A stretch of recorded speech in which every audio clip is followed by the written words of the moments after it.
تسبیح کا آغاز کہاں سے ہوا سنیے. کچھ اسیر آئے شیخ صدوق علیہ الرحمہ علل شرائع میں، علامہ مجلسی بہار الانوار میں، وسائل الشیعہ میں، ہماری ساری جتنی معتبر کتابیں ہیں سب میں حدیث موجود ہے کہ بنی سعد کا ایک انسان علی کی خدمت میں ہے. علی نے کہا کہ کیا میں تمہیں بتاؤں اپنے بارے میں اور زہرا کے بارے میں؟ انہوں نے کہا علی بتائیے اپنے اور زہرا کے بارے میں. انہوں نے کہا سنو زہرا کیا تھی، کائنات کی سب سے عظیم خاتون، اللہ کے خزانے میں. اگر میرے جملہ پسند آ جائے تو مجھے دعا دے دینا.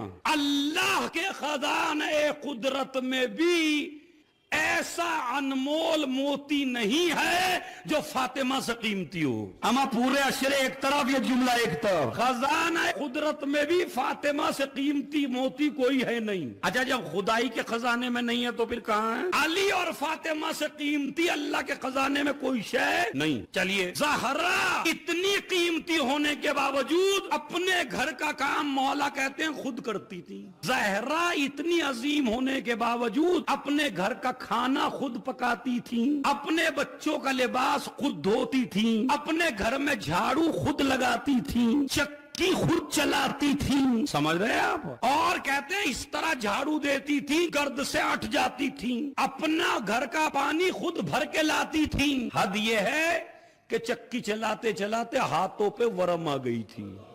روایت میں ہے جب عورت گھر کا کام کرتی ہے اور اسے پسینہ آتا ہے تو جتنا ثواب ایک جنگ میں مجاہد کو اور شہید کو ملتا ہے اتنا ثواب اس عورت کو ملتا ہے جو گھر میں کام کرتی ہے. کنیزان سیدہ غافل نہ ہونا.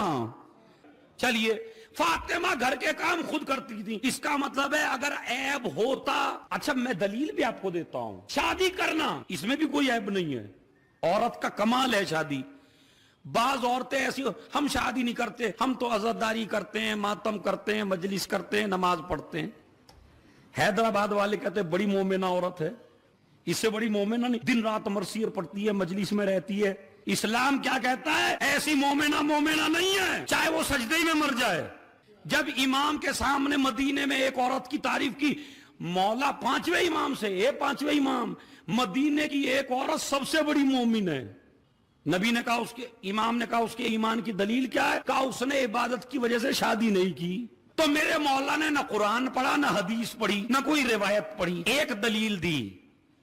جوانوں، اس دلیل کو دل میں اتارنا، پھر سمجھنا عظمت سیدہ کیا ہے. بتاؤں دلیل؟ امام نے قرآن نہیں پڑھا کہ شادی کی اہمیت یہ ہے، نبی کی حدیثیں نہیں بتائی شادی کی اتنی اہمیت ہے، نہیں نبی نے، امام نے کچھ نہیں کہا. کہا مومنہ کیوں ہے؟ کہا اس نے شادی نہیں کی، دن رات عبادت خدا کرتی ہے. بھائی ایک مرتبہ میرے مولا نے کہا اگر شادی نہ کرنے میں ایک بھی نیکی ہوتی تو میری جدہ کبھی شادی نہ کرتی. نہیں، اس گہرائی کو آپ پہنچے ہی نہیں ہیں، نہ میں پہنچا پایا. قرآن کی آیت نہیں پڑھی، حدیث نہیں پڑھی، عمل فاطمہ بتایا کہ اگر ذرہ برابر بھی شادی کرنا غلط ہوتا یا شادی کرنے میں عیب ہوتا تو کبھی بھی ہماری جدہ شادی نہ. اور زہرا کے کرنے کا مطلب یہ ہے کہ ساری نیکی شادی میں. تو زہرا سلام اللہ علیہ، میرا موضوع یہ تھا، اپنے گھر کا کام خود کرتی تھی.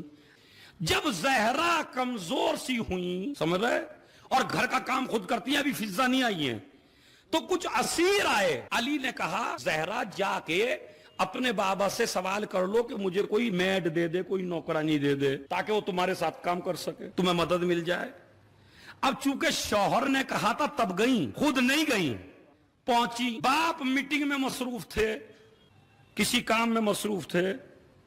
زہرا گئی، تھوڑی دیر بیٹھی، گھر آ گئی. علی نے کہا کیا ہوا؟ کہا بابا مصروف ہیں. تھوڑی دیر کے بعد نبی نے پوچھا ازواج سے، اپنی بیویوں سے، کہا میری بیٹی آئی تھی کہاں گئی؟ کہا وہ تو انتظار کر کے چلی گئی. فوراً اپنے گھر سے نکلے، در زہرا پہ آئے. علی اور فاطمہ دونوں ایک ساتھ بیٹھے ہیں. ایک مرتبہ کہا میری لخت جگر، میری نور نظر، میرے دل کے سکون، میری فاطمہ، میرے ٹکڑے، یہ تو بتا کس لیے گئی تھی؟ جب سے پیدا ہوئے ہو نا آپ تسبیح زہرا پہ نہیں سنی ہوگی، باتیں سنی ہیں، کہاں سے تسبیح شروع ہوئی، عظمت کیا ہے. اور اس جملے پر میں ایک ایک آدمی، ایک ایک جو بھی بیٹھا ہوا، بچہ بڑا بوڑھا، سب میری بات کی تائید کریں گے. جب باپ نے پوچھا بیٹی کس لیے، تو شرم آ گئی، بولی نہیں. علی بولے میں نے بھیجا تھا. کس لیے بھیجا تھا؟ کہا ایک خادمہ کے لیے، ایک کنیز کے لیے، ایک کام کرنے والی کے لیے. میں آپ سے پوچھنا چاہتا ہوں، اہل سنت اور اہل شیعہ سب نے لکھا کہ زہرا سے جب نبی نے پوچھا تو بتایا نہیں. بتائیے بیٹی کا باپ سے مانگنا جائز ہے یا ناجائز؟ نہیں. بہت بڑی بات ہے، ایک ہی جملہ ہے، پوری اسلام کی ہسٹری سمجھا دوں گا آپ کو میں. باپ سے مانگنا جائز ہے یا ناجائز؟ جائز ہے. مگر جب باپ نے پوچھا تو بتایا کیوں نہیں؟ یہ ہے زہرا. علی نے آخری آدمی جہاں تک ہے اپنے ہاتھ اٹھا کے میری تائید کر دینا زہرا کے مسئلے میں، چونکہ بہت بڑا مسئلہ ہے. جو زہرا کے لیے جائز تھا باپ سے مانگنا، مگر زہرا اتنی پاکیزہ تھی کہ زہرا نے اپنے باپ سے بھی مطالبہ نہیں کیا. تو جو جائز مطالبہ باپ سے نہ کرے وہ دربار میں ناجائز کیسے جائے؟ ہے ہمارے برادران اہل سنت یا اہل تشیع کے پاس کوئی دلیل؟ جو جائز مطالبہ بھی باپ سے نہ کرے تو فدق کا دعویٰ ناجائز کریں گی؟ اچھا میں نے ہاتھ جوڑ کے کہا بس جس طرح میرا اس ساتھ اس جملے میں دیا دوسرے جملے میں بھی ساتھ دینا ہے.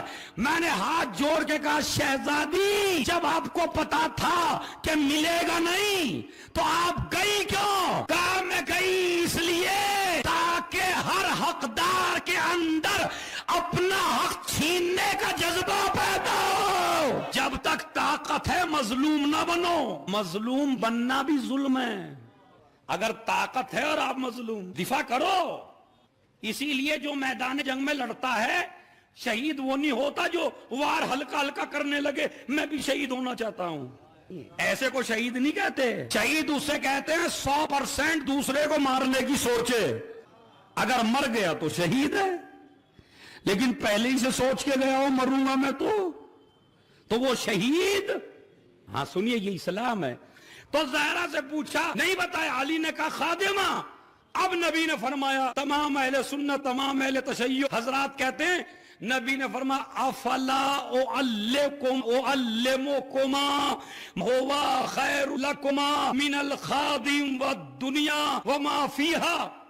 کیا میں تم دونوں کو ایسی چیز نہ دے دوں جو خادم سے بھی بہتر ہو، کنیز سے بھی بہتر ہو، پوری کائنات کی دولت سے بہتر ہو، پوری کائنات کے خزانوں سے قیمتی ہو؟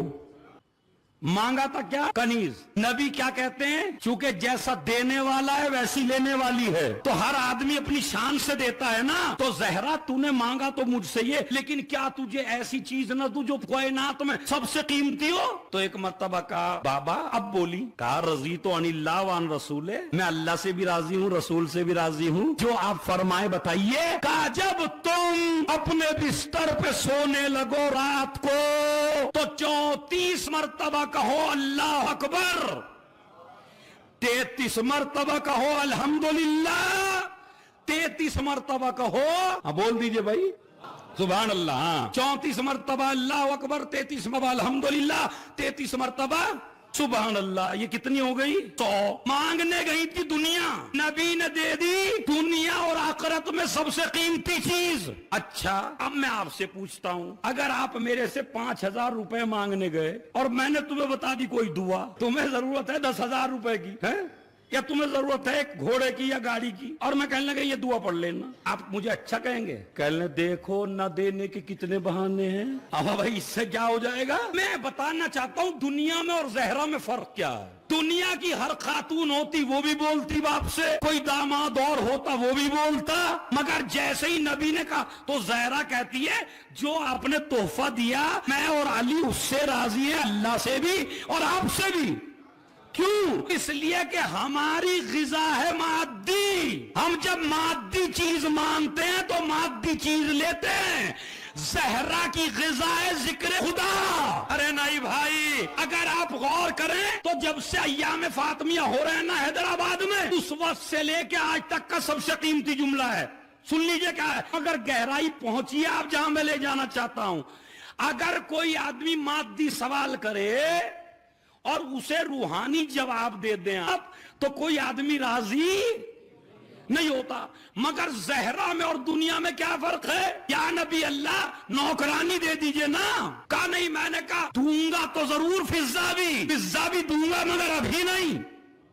اب تو دینا چاہتا ہوں، چونکہ اس خاتون نے آج تک مجھ سے بھی کوئی سوال نہیں کیا، تو اس لیے اسے سب سے قیمتی چیز دوں گا. سب سے قیمتی چیز کیا ہے؟ کہا تسبیح. ہم آپ ہوتے تو اعتراض کرتے. زہرا نے اعتراض کیوں؟ اس لیے کہ جس طرح ہم بغیر روٹی کے، بغیر کپڑے کے، بغیر کھانے کے نہیں رہ سکتے، اسی طرح زہرا بغیر ذکر کے نہیں رہ سکتی. ہم جس طرح نہیں رہ سکتے روٹی اور کپڑے کے بغیر، اسی طرح زہرا نہیں رہ سکتی کس کے بغیر؟ ذکر الہی کے بغیر. جس طرح ہم خوش ہوتے ہیں غذا کھا کے، اس طرح خوش ہوتی ہے زہرا ذکر خدا کر کے. تو تمہاری غذا الگ ہے، اہل بیت کی غذا الگ ہے. یہ اگر دنیا سے بھی چلے جائیں تو بھی اس غذا سے منہ نہیں موڑتے. ظالم اگر ان کا گلا بھی کاٹ دے تو یہ اپنی غذا نہیں چھوڑتے. اب بھی نہ پہنچے تو بھائی کیا ہے، شمر نے خنجر سے گلا تو کاٹ دیا، مگر جب حسین نے تلاوت کی، یہ خون زہرا ہے، بغیر ذکر کے نہیں رہ سکتا. تو اس وقت سے زہرا اور علی نے شروع کر دیا تسبیح. کیا پڑھنا شروع کیا؟ اللہ اکبر بولیے، الحمدللہ، سبحان اللہ 100 دفعہ. سونے سے پہلے، نماز کے بعد. 2 جگہ ہے تسبیح، سونے سے پہلے، نماز کے بعد. سونے سے پہلے کس کے لیے؟ جس آدمی کو تجارت میں فائدہ نہ ہو، جس آدمی کے پاس فقیری ہو، جس آدمی کا اقتصاد کمزور ہو، جو آدمی مشکلات میں مبتلا ہو، جس کے بیٹی کے رشتے نہ آتے ہوں، جو جسمانی مرض میں مبتلا ہو، اس کے لیے علاج معصوم نے بتایا سونے سے پہلے تسبیح پڑھ، تجھے اللہ صبح کو غنی بنا دے گا.